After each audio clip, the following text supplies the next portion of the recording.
ნახე თურმე რა გამოგჩა. ამ ყველაფრის გააზრება ძალიან გამიჭირდა და ახლა აგიხსნით რატომ. ილონ მასკმა დააანონსა 2025 წელს ჩვენი ტესლას ფირმის ავტომობილები თავის სოციალურ ცხოვრებას დაიწყებენო. What? რა იგულისხმება ამაში? ავტომობილი ტესლას მფლობელებს, ვისაც უკვე ყავთ და ან ვინც შეიძენს სამომავლოდ, მიაწვდიან სპეციალურ პროგრამულ უზრუნველყოფას, რა თქმა უნდა, ხელოვნური ინტელექტით.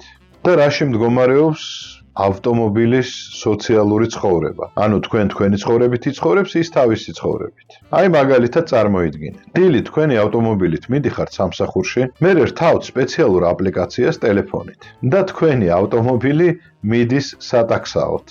რა თქმა უნდა, უპილოტოთ მარტო.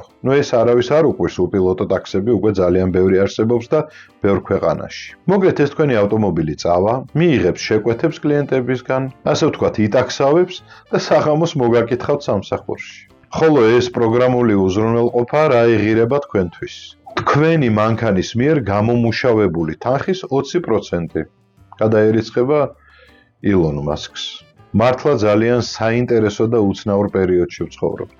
ამას წინათ ვიფიქრე დამატებითი შემოსავალი მინდა მეთქი და ილონ მასკი მეუბნება,